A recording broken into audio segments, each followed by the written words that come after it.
Second Daniel, Daniel 2. Wala pa lang second Daniel 2. Yung verse na sa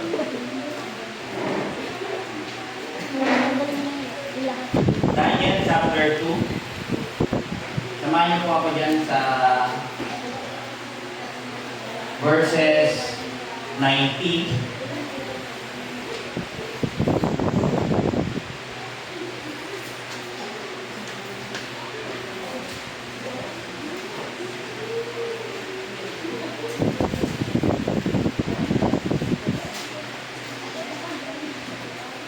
Yan na po kayo. Sa Daniel chapter 2, babasahin ko po doon sa verse 19 hanggang doon sa verse 23. Ang sabi dito, then was the secret revealed unto Daniel in a night vision. Then Daniel blessed the God of heaven. Daniel answered and said, Blessed be the name of God forever and ever, for wisdom and might are His. And He changeth the times and the seasons. He removeth kings and setteth up kings. Siya daw yung nagpapalit ng mga hari at naglalagay ng mga hari or mga government officials. He giveth wisdom unto the wise and knowledge to them that know understanding. He revealeth the deep and secret things. He knoweth what is in darkness, and the light dwelleth with him. Sabi ni Daniel, I thank thee and praise thee, O thou God of my fathers, who has given me wisdom and might, and has made known unto me now what we desire of thee, for thou hast now made known unto us the king's matter. Dito makita natin yung background nito. Binigay ng Panginoon yung interpretation o yung panaginip ni Nebuchadnezzar na nai-report niya para may spare yung kanilang mga buhay. Kasi mapapatay yung mga wise men dun sa Babylon during this time. Pag hindi daw nila nabanggit yung panaginip saka yung interpretation na galing si Nebuchadnezzar, papatay niya daw sila lahat. Yun yung background nito. Pero somehow, ang title ng aking message, hindi na function yung amin na next week. Pero ang title ng aking message ay Amidst Chaotic Times. Okay? Ang title ay Amidst Chaotic Times. Yung pinaka-tema ng aralin natin ngayong umaga ay about the sovereignty of God. Okay? That God is sovereign or someone who rules over men. Let's bow our heads and pray. Lord, thanks sa umaga dito. We pray for guidance, we pray for insight, we pray for your blessing, we pray for your presence. We pray na makita po namin kayo highly lifted up ngayong umaga and you alone. And break our hearts ngayong umaga, humble us, give us freedom, give us peace, and give us concentration as well. And we pray na itasyo po yung mga wala pang kaligtasan ngayong umaga. Convict our hearts and bring us sa inyong harapan, kneeling, Panginoon, and in adoration in awe of your greatness. In Christ we pray, Amen. Again, ang title ay Amidst Chaotic Times. Yung title ko, nandun yung word na chaotic. Hindi ko alam kung aware kayo sa meaning ng word na chaotic. Pag sinabing chaotic, ang ibig sabihin ay nandun yung idea ng confusion. Okay? Nalilito, kalituhan, or minsan kaguluhan, or kung ililipat natin dun sa idea ng government, para kumbaga, ito yung pagkakataon na kung saan walang control, walang organization, magulo. Ganun yung idea. So kapag sinabing chaotic, ang idea nito ay magulo. Yun yung makikita natin dito. Alam niyo sa time natin ngayon, magulo diba? Sa government lang natin, magulo na Sa Senado, diba? Di ko lang alam kung aware kayo sa mga nangyayari. Sa Senado natin, meron na tayong new elected Senate President noong May 11, si Senator Alan Peter Cayetano, pero nito lang huli, June 3, pinalitan na agad. Ang dami nangyayari, di ba? Merong 11 lang sila, yung minority, tapos versus 30. Then later on, magpalipat-lipat pa, di ba? Lumipat si Senator Chis Escudero doon sa block ni Will Gatchalian. Then nagawa sila ng session, nag-create sila ng bagong Blue Ribbon Committee. Ganun ang ginawa nila Tapos inassign si Senator Will Gatchalian as Senate President pro tempore, parang acting, sabi niya gano'n. Then gumawa sila ng Senate Blue Ribbon Committee. Hindi ko lang alam kung kawin kayo doon. Ano ba yung PRC na yan? Blue Ribbon Committee. Yung Blue Ribbon Committee, yan yung ginagawa nilang group na kung saan ang trabaho daw niyan, yan yung committee na sabi doon sa nabasa ko, officially the Committee on Accountability of Public Officers and Investigations is a powerful committee that investigates alleged wrongdoings in government to propose legislation. Okay? Kaya yung mga issue natin sa government, yung gulo. Kaya ngayon, meron daw ina-accuse na si Vice President, meron sa mga account na pera, nag-ano siya, gusto siyang dumaan doon sa hearing na yon ng BRC para malaman kung may kasalanan ba siya, ano yung mga issues niya. Siyempre yung other hand, yung kabila na pinupush naman about doon sa flood control. Kaya maraming issue, magulo doon kahit doon sa Senado natin ngayon. Parang ang nangyari, dalawa yung ating Senate President na nakiklaim. Parehas nakiklaim na sila daw ay legitimate, sabi nilang gano'n. Pero isa lang doon ang legitimate. Okay? Kasi ang bakayan natin, sa part na ito is yung Constitution, hindi yung Bible, yung Constitution. Saka yung Supreme Court yung may last say dito. Magulo sila nung nakaraan lang, di ba? May issue pa na nagtulakan sa Senado. Papasok yung mga speaker, yung mga 18 na Marines, inarang ni Galvin Trimulya, DILG Secretary, inarangan din ni Robin, Senator Robin, di ba? Nangyari kasama si Senator Pia Cayetano. Magulo. Kung iisipin natin, kapag gano'n yung situation natin, parang kahit tayo nag-iisipin, ano kung nangyayari sa government natin, sa amin? Diba? Itong branch na ito ng government, itong legislative branch, nagkakagulo na. Diba? Baka di po kayo aware, tatlo po yung branches ng government, ha? May legislative, executive, saka judiciary. Okay? Yung ating Supreme Court. Baga, sa government natin, ang gulo-gulo na nila.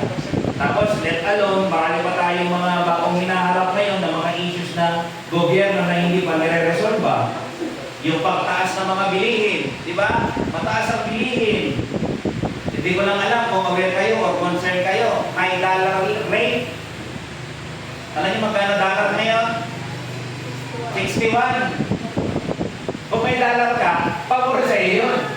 Pero masama ang implication doon sa economy ng Pilipinas. Ibig sabihin, talo yung peso. Yun ang ibig sabihin nun. Kaya hindi siya maganda. Maganda lang yung kapag may mga nagre-remit, may adalan kayo, di okay, pabor kayo. Pero as a whole, masama ang implication sa Philippines. Mataas ang bilihin, mataas yung dollar rate, yung cost of living, yung mga bansa, kung lang yung nag-i-invest sa Pilipinas ngayon. Mataas ang presyo ng gano'n naman yung ating petrol. Karaan, gano'n naman, parang 80, 90 eh. So, mataas pa rin ngayon eh. Magana lang dati, 55. Bumaba na nga, hindi na masyado nababalita yung crisis, di ba? Doon sa Middle East. Pero ngayon, mataas pa rin yung presyo. Tapos may bago pa, yung importation ng pork. Diba? Ang daming issue sa government. Kumaga parang pwede natin sabihin somehow, in a way, we are in a national chaos. Yung Senado natin, magulo. Para kumbaga, ito lang iniisip natin, ang gulo-gulo na. Kung hindi tayo aware, marami rin kaguluhan kahit sa labas ng bansa natin. May nabasa nga ako, nabalitaan ako eh. Sabi daw doon sa lugar ng Belgium, sa Europe, may nangyari doon daw eh. Large group of second and third generation migrants erupted into violence across Brussels. They're building barricades, setting multiple fires, vandalizing buildings, looting stores. Alam yung looting? Pag nagkakagulo na, nilulut nila yung mga convenience stores, yung mga tao, pumapasok ng mga store. Parang save more, kukunin yung mga gamit doon, mga appliances, mga cellphone, ganoon ang ginagawa, looting. Ganoon ang nangyayari daw ngayon sa Belgium. Alam nyo kung bakit nangyayari ito? Kasi ito daw ang nangyayari kapag binuksan mo yung borders.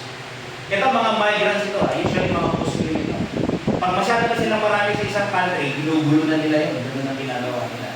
Hindi lang ito sa Europe ito sa Belgium. Ito pang mga lugar. Sa France, malaki na rin yung nagiging nila doon na part eh.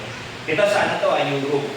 Ito, di ko lang alam kung nabalitaan ninyo. Doon sa Democratic Republic of Congo. Alam niyo nangyayari ngayon doon? Meron ng grupo ng Islamic Militant Group or ADF, Allied Democratic Forces. Nag-unleash daw sila ng a wave of targeted violence across farming communities in North Kivu and Ituri. Ano yung mga yan? Presenting local believers with a chilling pre-choice decree. Yung mga Christians doon, pinapersecute doon sa Congo. Anong ginagawa? Binibigyan sila ng tatlong choice. Convert to Islam, pay jizya or tax, or die. Pag hindi ka tumalikod sa Christianity, papatayin ka. Or, kung gusto mo ituloy yung i-practice doon yung freedom mo, yung Christianity mo, magbabayad ka ng tax. I-impose nila sa iyo yung tax. Ang gulo, imagine kung ikaw yun. Chaotic din yun. Kumari, as a Christian, tapos ganun yung moment, isa sa choice ko is patayin ako. That's very life-threatening, nakakatakot. Diba? Sino hindi makatakot? Because of your faith, pwede ka na mamatay. Doon, totoo yun. Kasi hindi naman tininig yan ng Panginoong Kristo sa kanyang mga disciples. Pero ito, makikita natin, yung mga kapatiran doon sa ibang lugar, katulad sa Congo, ito yung hinaharap nila na situation. That's chaotic. Sa Europe, chaotic. Kahit ngayon, chaotic. Sa bansa lang natin, sa situation natin. Isa sa nagiging tanong natin, anong gagawin mo? Ano gagawin to? How should we respond sa mga ganitong situations na yung pag yung ating government ay nakakagulo, affected ako ng maraming ibang bagay, paano ko haharapin yung mga bagay na ito? Bilang Christian or bilang Filipino citizen, alam niyo, iniisip ko, kumbaga, habang iniisip ko yung situation na to, isa sa pumasok sa isip ko talaga, is si Brother Daniel. Yung binasa natin kanina. Kasi halos siya, ang dami niyang moments or times, naka-experience siya ng mga chaotic situation sa government. Hindi lang isa, as in, mga changes ng leadership. Buti sana kung election or yung natural na ipinasa doon sa throne, walang problema Pero yung mga na-experience ng changes sa government, mga assassination attempts, mga wars, ganun yung experience niya. Alam mo yung time ni Daniel, hindi natin masasabi na iba doon sa situation natin. Maaari natin matignan ito, nakahalin tulad sa kanya. Kasi yung issue natin, yung mga buluan ngayon, is related sa ating government. Tayo nakakakita ng mga bribery, di ba? Mga gulo yan mga issue sa government, alam yung bribery, suhol. Di ba? Ano yung mga issue daw sa flood control, male-maleta. Pagpabor ka daw doon sa IBBM, nabigyan ko ng maleta, sabihin ganun. Di ba? Ano yung mga issue, mga abuses, mga kasinungalingan, mga palatingan na sinungaling. Diba? Maraming magbabago kahit yung mga nangyari kay Jesus Escudero, nag-change na political alliances, lumipat sa kabila, mga destabilization, mga rally. Yung mga bagay na yan, na parang tayo na-experience natin ngayon, aware si Daniel yan. Nakita niya lahat yan doon sa kanyang government. Face to face, yung mga chaos na yan. Nakita ni Daniel kung paano talunin yun ng Babylon yung Israel. Diba? Tinalo sila, tapos in-exile sila. Imagine nakita niyang tinalo yung bahay ng Israel. Pinugkog. Kaysa nang mamatay sila sa gutom, sumuko na lang sila. Ganun ang nangyari.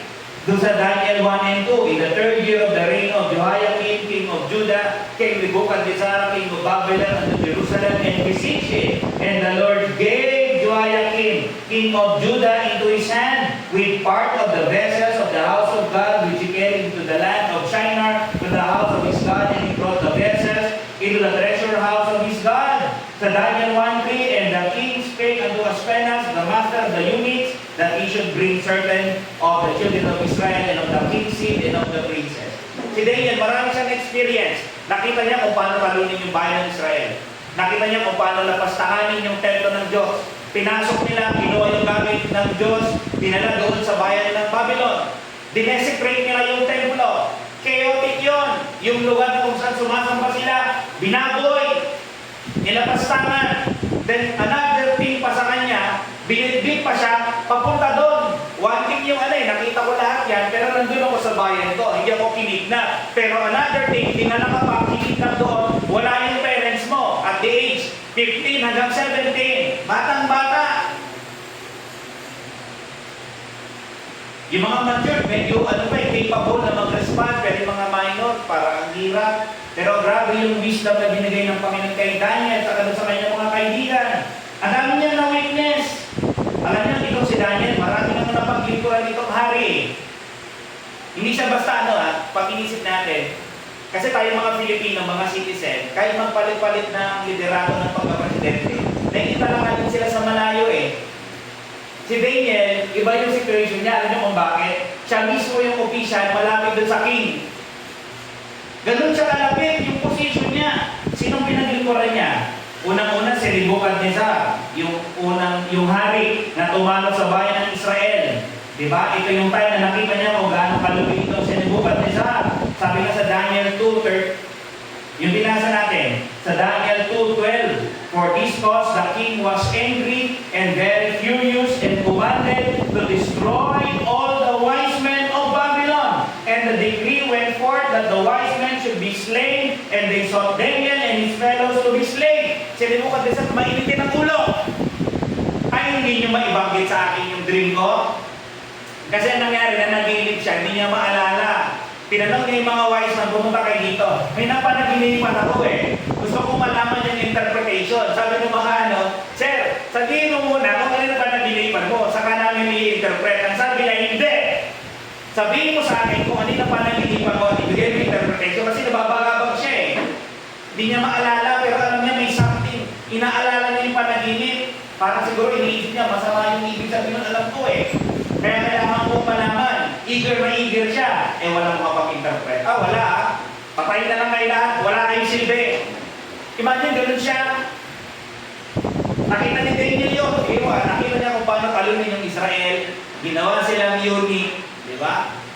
Most likely, pinastraight sila pinapon Ang dami niya pinakita na grabe. Tapos ngayon, nakita niya, naglabas na naman ng decree. Ito si Nebuchadnezzar. Pumunta kay yung guard, kinatok yung bahay nila. Daniel, may utos yung hari, kailangan natin ngayon patayin. Ay, ganun, bakit naman ang bilis? Pwede ba, bigyan mo kami ng time, magtatanong kami sa Panginoon kung ano yung bagay na ito. Kaibigan niya, sige, bigyan kita ng time. Alam niyo, eventually, yung binasa natin kanina, sinagot siya ng Panginoon. Di ba yung prayer niya dun sa verse 19, nabasa niyo yung kanina? Na magkagayoy na hayag ang lihim kay Daniel sa isang pangitain sa gabi. Nireveal ng Panginoon. Na magkagayoy pinuri ni Daniel ang Diyos sa langit. O di ba nireveal sa kanya ng Panginoon? Alam na ni Daniel kung ano yung panaginip. Alam na din niya kung ano ang interpretation. At kung binanggit niya ni Daniel, nung nalaman ni Daniel, overwhelmed. Alam mo yung experience niya? Andun yung talagang nagpapasalamat siya. Sabi niya dito sa verse 20, si Daniel ay sumagot at nagsabi, purihin ang pangalan ng Diyos magpakailanman sapagkat ang kauluan at kapangyarihan ay Kanya. Ito yung gusto ko makita niyo sa verse 21. Ang sabi niya, at Kanyang binabago ang mga panahon at mga kapanahunan. Siya'y nag-aalis ng hari at naglalagay ng mga hari. Ang dami dito may kita natin na na-realize si Daniel. Ina-acknowledge niya na ang source ng wisdom at ng kalakasan ay ang Diyos. Ina-acknowledge niya na ang Diyos ay kayang bumago ng kapanahunan. Ano yun? Yung mga season. Anong season dito? Kung contextually, politically, pwede natin isingit dyan. Siya ang nagpapalit ng mga leaders. Siya yung nagre-remove. Siya rin ang naglalagay kung sino ang gusto niya. Minsan tayo, paano tayo nagkakaroon ng official? Di ba by virtue of voting? Nalala ko ba yun the right of suffrage sa Constitution. May karapatan tayong bumoto. Ginagawa natin, bumoto tayo. Pero ito yung gusto namin manalo. Pero behind doon, andun pa rin yung pagkilos ng Diyos. Ang Diyos yung masusunod kung sino yung gusto niya na umupo doon sa position. Paano yung kung ang gusto niya ganito, italo yun, inandaya siya. Pwede mangyari yun. Pwede payagan yung mandaya at manalo talaga yun. Pero kalooban niya ba yun? Yes! As long as sinalaw niya, pwede yun. Kaya nakakatakot yun kasi kung nandaya ka, pero nanalo ka, mananagot ka sa Panginoon. Pero ito may kita natin, ito si Daniel. Na-realize niya yung mga bagay na ito. Na kahit ano sa empire ng Babylonian Empire, alam niya na yung ang Diyos ang nasusunod. Doon sa Jerusalem, alam niya na ang nasusunod din doon ay walang iba kundi ang Diyos. Lahat ng empires ay nasa kamay ng Diyos. Alam ng Diyos kung sino yung mga taong yan. Alam niya kung sino yung mga hari, yung mga prime ministers, alam niya yung mga presidents. Kahit sa pinakamababang posisyon, aware mo ba si God? Yes! Kahit doon sa tanod? Yes! Siya may control. Siya may kapangyarihan.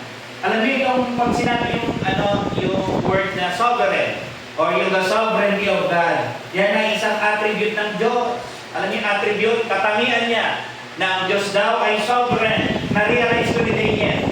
Kasi nalaman niya, Lord, kayo pala ito. Kasi din yung interpretation, yan yung interpretation doon, na mag-iwa-iwala yung kaharian niya ni Nebuchadnezzar, magugulat sa iba't ibang mga lahi, kakatao. Doon nakita ni Daniel na-realize niya, ay, ang Diyos pala yung namamahala. Kung sino yung mai-appoint as leader ng bawat bansa, imagine lahat ng bansa sa buong mundo, ang Diyos pa rin ang nasusunod. It may be, ginagawa natin yung part natin, bubol tayo, the best we can, i-discern natin kung sino yung candidate na alam natin ay gagawa ng Panginoon para sa atin. Diba? We try our best, dinidiscern natin. Pero at the end of the day, sa pinakadulo nun, ang Diyos pa rin yung may control ng lahat. Kaya dito isipin natin, kahit magulo yung bansa natin ngayon, ito yung gusto kong makita natin. Even in our most chaotic times, isipin natin, God is in control. Huwag tayong matakot, we mustn't be shaken. Yung mga nangyayari na bagay nito sa government. Alam nyo, gusto ko kayong bigyan ng definition ng attribute ng Panginoon. This is not originally from me. Pero I quote, this is from John Piper. Gusto ko lang yung binanggit niya rito. Sabi niya, when we say God is sovereign, ano bang ibig sabihin nun? When we say God is sovereign, we mean, sabi niya, He is powerful and authoritative to the extent of being able to override all other powers and authorities. Yun ang sabi niya, ang ganda ng definition niya, na ang Diyos daw yung authoritative and powerful, na to the point na kahit ano na yung iniisip ng mga tao, kung sino pa rin yung gusto niya, yun ang masusunod. God is sovereign. Yun pa rin yung mangyayari. Ilagay natin sa biblical words. Anong ibig sabihin ng sovereign? Para maintindihan natin, tanongin natin si Job. Job, anong ibig sabihin ng sovereignty of God? Job 42:1 and 2. Then Job answered the Lord and said, sabi ni Job, I know that thou canst do everything, and that no thought can be withholden from thee. Sabi niya, alam ko, kaya mong gawin lahat. At alam ko, walang pwede pumigil sa'yo. Kahit sino mag-isip, hindi pwede. Si Nebuchadnezzar, punta kayo ng Daniel 4. Ito first hand, na-experience si Nebuchadnezzar yung sovereignty ng Panginoon. Ginawa siyang baliw. Kinuha yung kanyang sanity. Naging insane si Nebuchadnezzar. Yung ending nun, nung siya ipinarusahan doon sa Daniel 4, sabi, and at the end of the day, sabi ni Nebuchadnezzar, natapos na yung parusa kanya, I, Nebuchadnezzar, lifted up my eyes unto heaven, tumingin sa langit, ina-acknowledge siya ng Diyos, and my understanding returned unto me, and I bless the Most High, and I praise and honor Him that liveth forever, whose dominion is an everlasting dominion, and His kingdom is from generation to generation. Wait! Sino si Nebuchadnezzar? Hari siya. Pero itong point na to, na-realize niya na may mas higit pa sa kanya. The King of all kings. Ang hari ng sanlibutan, ina-acknowledge niya na meron siyang dominion from everlasting to everlasting, and His kingdom is from generation to generation. And then sabi sa verse 35, hindi nyo, ang ganda. Di ko lang alam kung hindi nito mabasag ang puso mo. Sabi sa verse 35, and all the inhabitants of the earth are reputed as nothing. Pagsamasamahin mo lahat ng tao sa mundo ito, lahat ng kayamanan, sa harapan ng Diyos, walang kwenta lahat. Incomparable kung sino siya. Kaya this is a lesson sa bawat isa. Sino ka sa iniisip mo kung sino ka? Baka nagmamalaki ka. I'm telling you, you are nothing. I am nothing. Lahat tayo. And then sabi ni Nebuchadnezzar, sabi niya dito,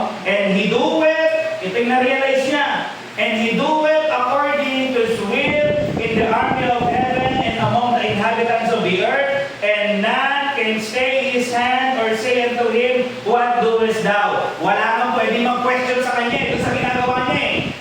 Pag may ginagawa siya, walang may karapatan ang sino man sa atin na magtanong. Because God is sovereign. Pwede mo pagtiwalaan yun. Alam niya kung ano makabubuti. Lahat ng iniisip niya ay wise. Si Nebuchadnezzar, yan ang na-realize niya. Naintindihan niya na may mas higit sa kanya, na may mas mataas sa kanya, na may mas magaling kaya sa kanya. Kasi iniisip niya dati, siya yung pinakamagaling eh. Diba? Hindi ba? Gawa ko lahat ito, ang galing-galing ko. Yan ang ano niya, dulot ng pride, nawalan siya ng sanity.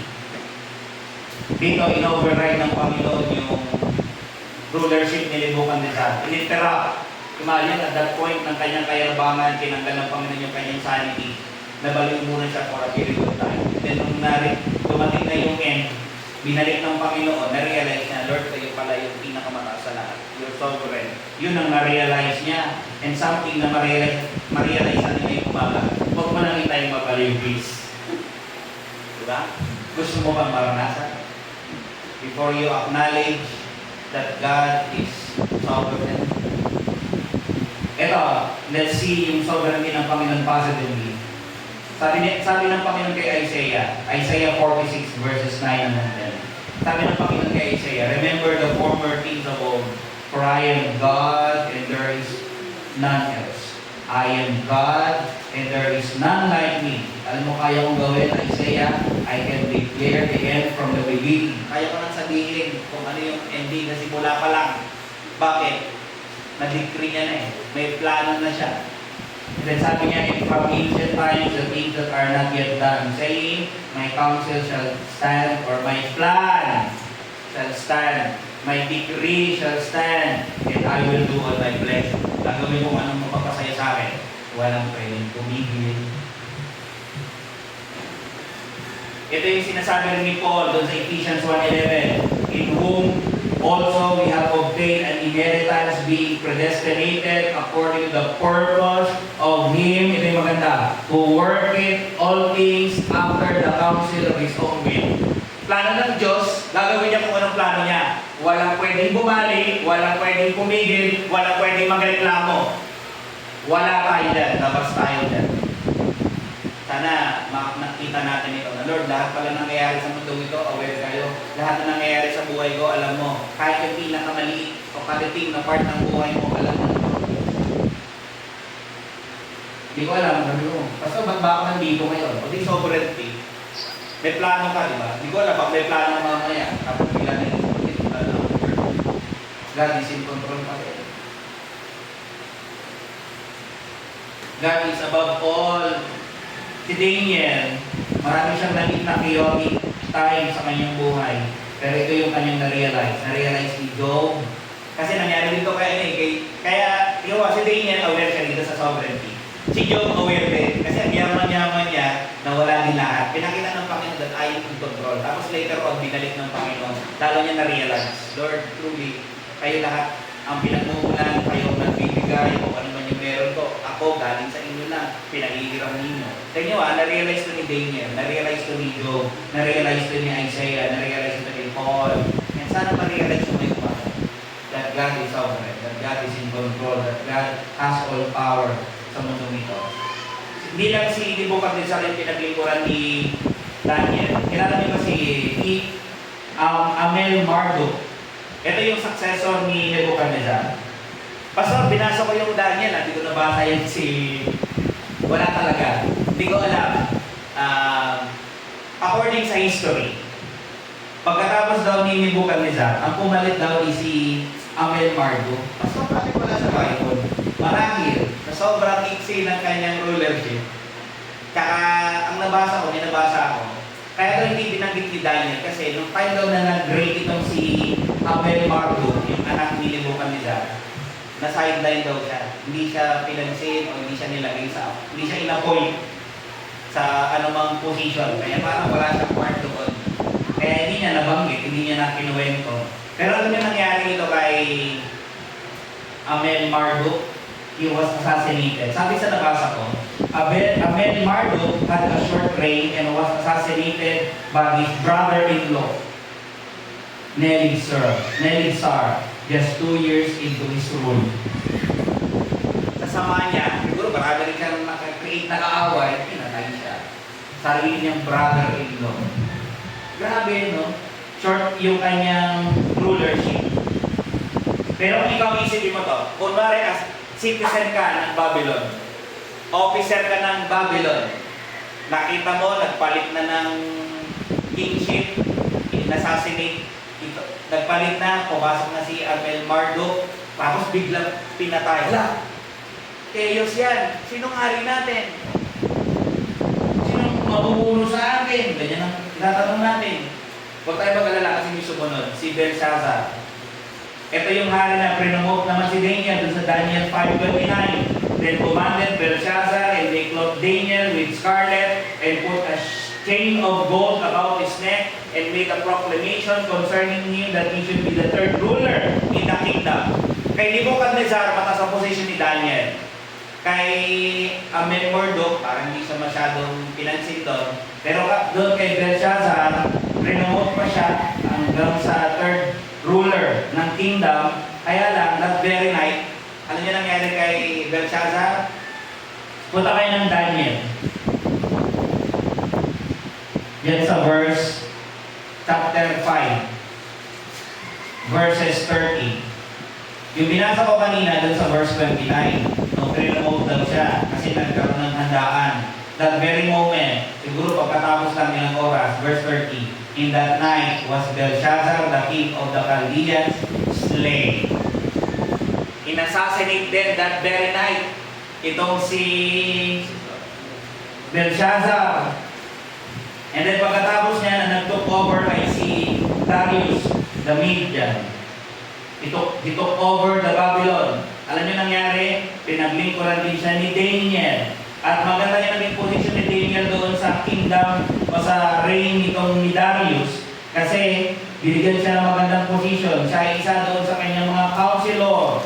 And then pagkatapos nito, siya ay nag-serve pa rin doon sa time ni Cyrus the Great. Ang dami niyang imagine, nandun siya sa one thing yung government official ka, pero ganito ka kalapit doon sa mga hari, grabe. Imagine, advisor ka. Yun ang position niya. Pero may discrepancy dito kasi may mga nagsasabi, bakit nauna si Darius? Bakit si Darius yung nag-rule dyan? Hari na rin yan si Cyrus the Great. Ano nangyari? Ang nangyari daw sa Babylon, nagkaroon ng co-rulership. Okay. Nag-rule lang daw sandali si Darius, and then later on, ang nagtuloy daw ng rulership si Cyrus. Umupo daw kagad siya as king doon sa Babylon. Ganyan daw nangyari. Nagkaroon ng co-rulership. Okay. According to sa history. Pero alam nyo, may umaga, ang gusto kong makita natin dito sa lesson natin ngayong umaga is magkaroon tayo ng great comfort. Ma-realize natin na ang Diyos pala yung may control ng lahat, siya pala nang mamayari ng lahat, may plano pala ang Panginoon, alam niya kung ano mapupulit sa bawat sa atin. Kahit parang nakikita natin, basta parang chaotic yung time natin, yung mga ganitong pagkakataon, ma-realize natin yung bagay nito ay magbibigay, yung ganitong bagay ay magbibigay sa atin ng comfort. Pag na-realize natin ito, papagaan nito yung ating mga nararamdaman. Magkakaroon tayo ng kapayapaan, di ba? Ngayon, ang gulo-gulo yung impeachment, yung mga blood control na yan, di ba? Pero one thing na ma-realize natin, that God is sovereign. Siya pa rin yung ruler ngayong umaga. Paano tayo magre-respond sa ganitong situation? Bigyan ko kayo ng ilang bagay. Number one is let us trust God. Okay. Tutunan natin na pagtiwalaan ng Panginoon sa gitna ng mga conflict sa ating gobyerno, mga economic decline, mga international issues, pati yung kay President Duterte, nasa ICC pa rin siya. Bagang chaos pa rin yan, magulo yung bansa natin. Imagine, nililitis yung isa nating citizen outside Philippines. Though yung mga attorney dito, kahit yung Supreme Court, yung mga interpretation sila, di ba? Pero makita natin, we can look yan, na yan ay chaos pa rin, part ng chaos ng ating bansa. Isipin natin, God is sovereign. Ang Diyos ay makapangyarihan. Sabi nga and He do it according to His will in the army of heaven Diba? And none can stay his hand or say unto him, what goest thou? Alam nyo, bakit magandang pagtiwalaan ng Diyos kahit sa ganitong mga chaotic times? Unang-una, because God is all powerful. Kaya niyang gawin. Kaya kanyang iligtas, kaya kanyang proteksyonan. Diba? Sabi nga ng Psalm 15 verse 3 eh, if God is in the heavens, He hath done whatsoever He has. Kung iaalaw niya na pagdaanan natin lahat ito, then so be it. Lord, give us grace na panagpasan natin. Mahal ang bilhin, maguloy yung bansa natin, mahal yung mga petrolyo, tulungan niyo po kami, provide for our needs, Lord. God can provide. Ano yung pangalawa, matuto tayo magtiwala kasi hindi na makapangyarihan ng Diyos. Ang Diyos ay hindi nagbabago. God is, sabi nga eh, God is unchangeable. Hindi daw siya nagbabago. For I am the Lord, I change not. Ano din nagbabago? Yung katangian niya, kung mabuti siya, mabuti pa rin siya. Tayo minsan, nakabase lang dun sa tao, kung mabuti siya, mabuti rin tayo. Pakita ka niya ng masama. Kahit minsan, ganun tayo, gumaganti. Pero ang Diyos hindi ganun. Kung ano yung katangian niya noon, ganun pa rin siya. Hindi rin siya nagbabago. Hindi siya nagbabago, makapangyarihan siya, alam niyo, maawain siya. Sabi nga doon sa Lamentation 3:22, it is of the Lord's mercies that we are not consumed. Alam niyo, di ba ka nagtataka, bakit hindi kayo namamakaiba? Because God is merciful, naaawa sa atin. Lalo din sa mga mahalanin sa buhay, doon sa mga tao na hindi paligtas, bakit hindi sila basta-basta kinukuha ng Panginoon, naaawa ang Diyos sa kanila. Binibigyan sila ng pagkakataon na sila ay magsisi at sumampalataya sa pangalan ng Panginoon sa Kristo. Sabi nga eh, it is of the Lord's mercies that we are not consumed because His compassion fail not. Sabi nga doon eh, they are new every morning. Alam nyo ba, yung awa lang ng Diyos ay bago araw-araw. So ngayong araw, may bago kayong mga awa na nakatanggap galing sa Diyos. Bukas, iba na bukas, pag mo naalalahanin yung ngayon, expired na yan bukas. Bukas may bago. Parang mana. Napakaganda. And then lastly sabi, great is thy faithfulness. Ito, pinili ko lang ito eh. Bakit maganda na kahit amidst chaotic times, paano tayo magre-respond sa mga ganitong situation? Let us learn to trust God because of several things. God is powerful. God is unchangeable. God is merciful. And God is faithful. Di ba lang kung kulang pa ba yan para yung puso mo ay magkaroon ng peace amidst chaos? Pangalawa, let us learn to submit to our government. Teka lang, Pastor, akala ko chaotic yung ating government. Though may mga situations na chaotic, pero nonetheless, alam mo, manggulo tayo. Kapag manggulo na pala yung Senado, manggulo na tayo, pupunta tayo ng SM, kunin natin lahat ng mga gamit doon. Mali! There are several parts ng government na may gulo, pero hindi yung buong system ay magulo. Okay? Hindi lahat, hindi na nagpa-function, walang ganon. Hindi tayo ganon sa ganitong moment. Pero nonetheless, patutunan pa rin natin na kahit yan yung government natin, nagtatalo ng Senado, iba-iba ng interpretation, yung President, maraming issue, yung Vice President, maraming issue. Paano yung gano'n? Let us learn to submit pa rin sa government, dun sa mga policies, dun sa mga laws. Alam niyo, iniisip ko si Daniel. Yung mga hari na pinaglikuran niya, hindi naman ligtas eh. Pero ito ginagawa ni Daniel. Nagpapasakot pa rin siya. Kung anong batas dun sa lugar nila, dun sa bansa na yun, sinusunod pa rin niya. Except dun sa mga conflict sa faith. Paano except dun sa conflict sa faith? Kasi may instance na hindi niya sinunod. Lalo na nung nag-pray siya, di ba? Pinagbawal yung magpe-pray. Mamaya makikita naman natin yung particularly. Pero gusto kong makita lang muna natin na matutunan pa rin natin na magpasakot sa ating gobyerno. Kasi naman ang bilin, let every soul be subject unto the higher powers, for there is no power but of God. Kahit may confusion, alam niyo saan galing pa rin yung government natin, hindi na nagawa rin yung Panginoon. May purpose pa rin sila. So let's realize. Kasi kapag di natin sinunod, we are resisting God.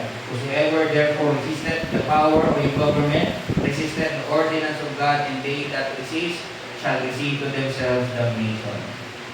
Sabi ni Pedro, yun ito, si Paul yung kanina. Sabi ni Pedro, submit yourselves to every ordinance of men for the Lord's sake. Sumunod kayo for the sake of the Lord na lang.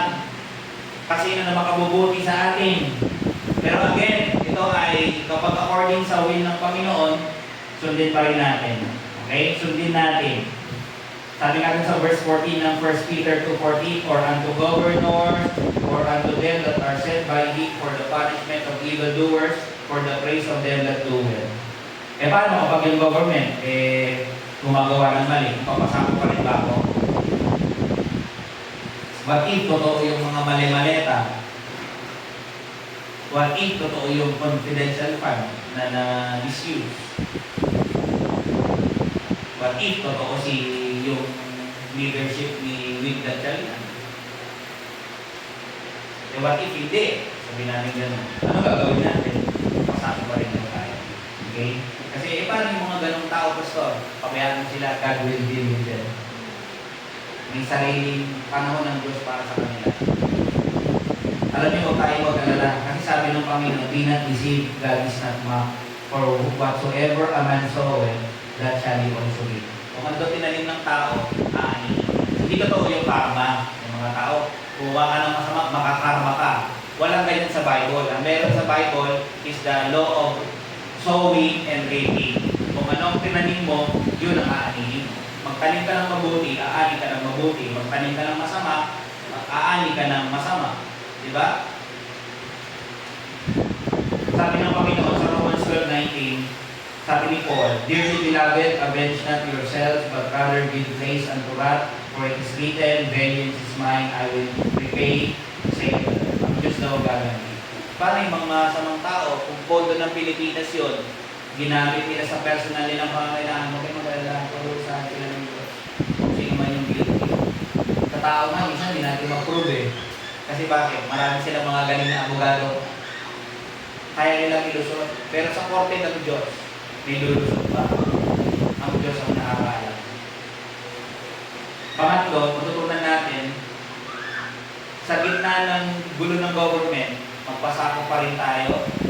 Magtiwala tayo sa Diyos. Pangatlo, sundin natin ang Diyos sa araw-araw, sa buhay natin. Kaya lang, parang iba yun na. Magpasakop tayo sa government, kasi acknowledge natin ang Panginoon na siya pa rin ang may control over doon. Kaya ano gagawin ko sa daily life ko? Sundin mo yung kalooban ng Diyos. Sabi nga, be doers of the word. Diba? Di ba, pag against na sa conviction natin, yung putos ng government.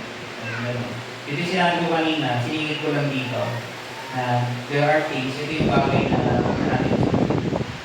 Okay? Paano nasusundin ang Diyos sa buhay natin? By obeying His words, by reading His word, and by praying because of the word. Nakita natin ito sa Daniel 9 verses 1 and 2. Ano yung ginagawa ni Daniel? Nagbabasa pala siya. Nalaman niya, na-realize niya, yung parusa ng Panginoon pala sa kanila na na-exile in 70 years. Paano niya nalaman? Nagbabasa siya.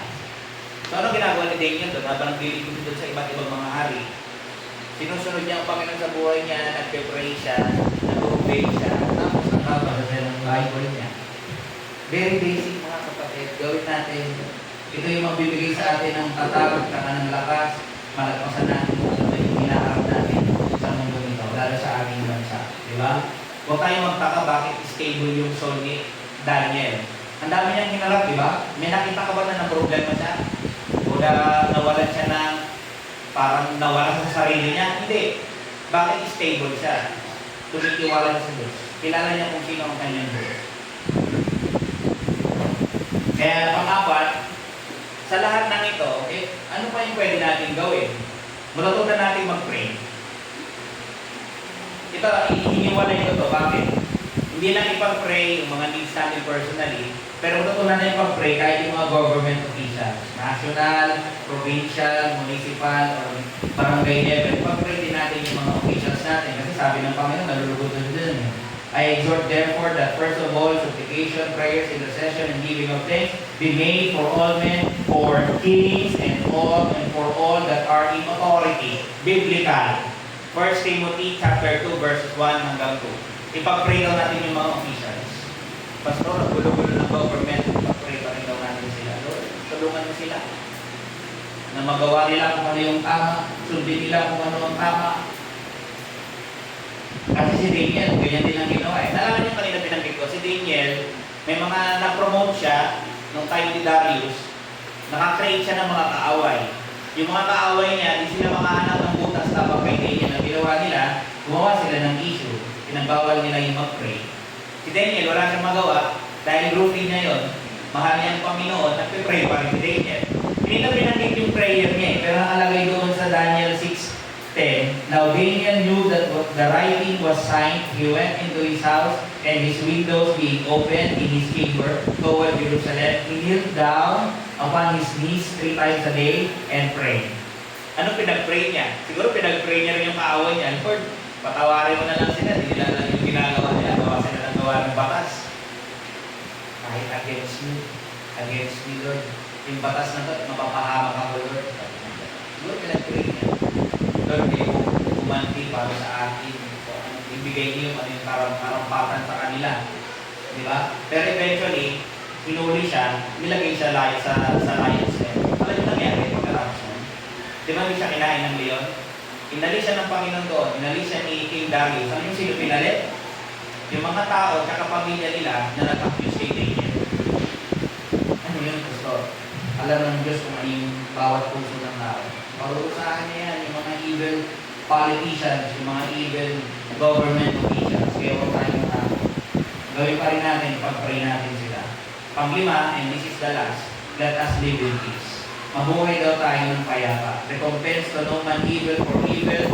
Provide things honest in the sight of all men. Ito yung part na mabuhay tayo na masunurin sa Panginoon din. Para tayo mabuhay ng maayos o payapa din. Pag mag-earn ka ng honest, provide things honest in the sight of all men. You will live in peace pag ganun. Kasi kung magiging holdapper ka, hindi yun peace. Ang sabi rito, paano mabubuhay? Honest. Maghanap kayo ng honest work na makaka-earn ka ng pera, mapipili at mapapakain yung pamilya mo. Yun yung dapat mo rin gawin. Sabi nga dito, and if it be possible, as much as liking you, live peaceable with all men. Sabi niya 1 Thessalonians 4:11, and that ye study to be quiet and to do your own business. Ano yung to do your own business? Huwag kang makialam sa iba. Gawin mo yung problema mo. Solusyonan mo yung sarili mong problema, hindi yung problema ng iba. Kailangan mo ng pag-provide sa pamilya mo. O di maghanap ka ng trabaho, pakainin mo sila. Then sabi rito, and to work with your own hands as we commanded you, sabi ni Paul. Huwag kang pakialam sa problema ng iba. Mind your own business. Let us do our best na mabuhay ng may integrity. Honest tayo. Ito yung ginagawa natin. Tapat yung ginagawa natin. Hindi tayo nanlalamang. Gawin natin yung best na mabuhay tayo peaceable among men.